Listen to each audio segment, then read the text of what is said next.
Di sini ada yang tanya, hantu-hantu ki yang sering mengancam para pendaki gunung. Ya.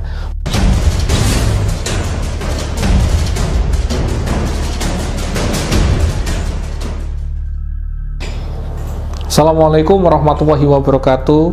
Ya, masih bersama saya di channel Kamus Misteri. Kita bahas mengenai banyak fenomena ya yang misteri-misteri.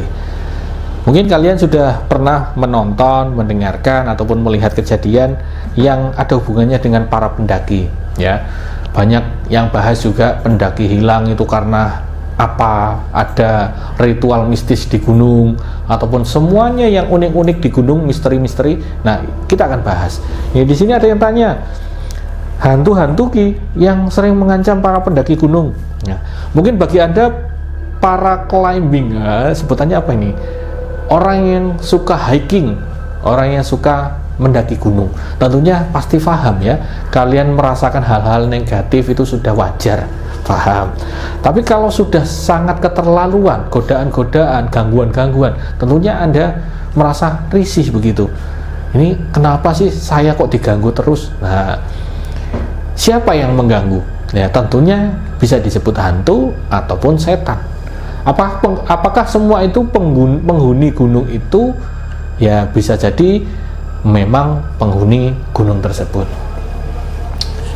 Banyak kok teman-teman saya ini ikut dalam komunitas mendaki gunung ya. Setiap 1 minggu sekali atau bahkan 1 bulan sekali mengadakan pendakian di gunung manapun ya. Kalau menurut penuturan mereka ya, teman-teman saya yang sudah penghobi hiking, mereka kalau ingin mendaki tentunya harus ada doa bersama. Nah, itu wajib. Karena ketika kita melakukan perjalanan, kita disunahkan untuk berdoa, kan begitu. Nah, berdoa itu wajib dalam hati dengan tulus, ikhlas. Tujuannya apa? Untuk membentengi kita agar tidak diganggu. Ya, saya pernah mengikuti pendakian saya yang pertama, katakanlah sama teman-teman saya ini. Ya, memang itu godaannya macam-macam. Ya, rekan saya yang pernah buat keris ya, ikut pendakian. Di situ malah dia diganggu dengan ditunjukkan sebuah bangunan candi, dan jadi di situ saya melihatnya. Nah, ini bukan gangguan ya, bukan hantu-hantu dulu. Kita bahas mengenai itu. Dia melihat sebuah candi di atas gunung. Padahal di situ gunung itu belum ada candi yang ditemukan. Ada candi undak-undak berundak begitu, ada altarnya. Wah, bagus ini. Ya, setelah di situ ada gangguan-gangguan yang muncul. Rasanya disuruh untuk kamu jauh-jauh dari sini. Gitu. Si kawan saya ini kan dia suka sama sejarah, kan dia heboh.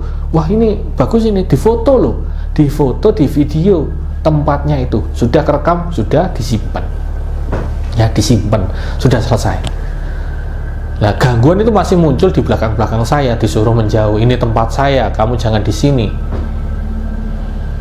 Setelah itu waktu turun saya mencoba, loh kamu tadi ngerekam, coba lihat rekamannya. Diputar rekaman sama fotonya, blur total, tidak nampak apa-apa. Nah, ini termasuk gangguan. Intinya ada hal sakral di atas sana, jangan kalian ganggu ya. Makanya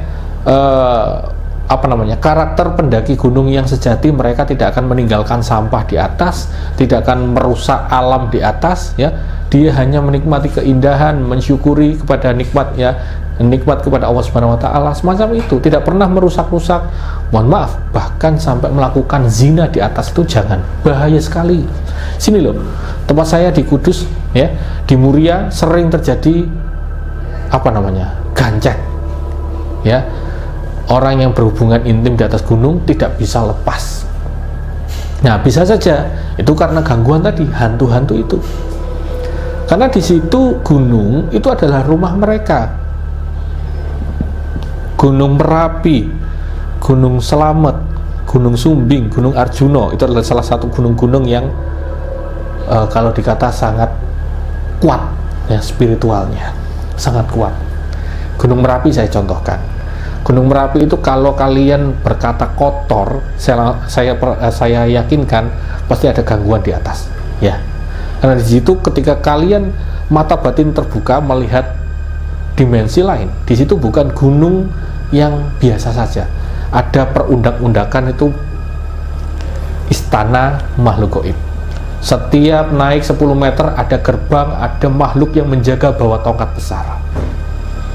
Nah, coba kalian kalau biasa ya semacam itu, ya akan diganggu semacam itu ya. Jadi kalau bertanya makhluk atau hantu-hantu apa saja Ki yang mengganggu di sana, ya ada yang namanya genderuwo, pasti genderuwo, sosok besar gede begitu ya, yang biasanya ganggu ya itu genderuwo tadi. Ada lain misalkan sosok-sosok putih-putih, nah itu biasa, sudah biasa ya. Nanti kalau Anda atau teman-teman mau naik gunung ya, saya kasih saran, pertama memang berdoa, jangan lakukan kegiatan yang merusak alam. Yang ketiga adalah jangan membuang sampah lah sembarangan, punguti, karena itu adalah rumah makhluk lain, sama ciptaan dari Allah Subhanahu wa Ta'ala, ya kita harus menghormati. Kita datang ke rumah orang ya kita harus baik, nah, pasti kita akan dipersilahkan untuk keluar baik-baik juga ya. Oke, semoga bermanfaat, Anda mendapatkan hikmah dari video kali ini. Sekian dari saya, wassalamualaikum warahmatullahi wabarakatuh.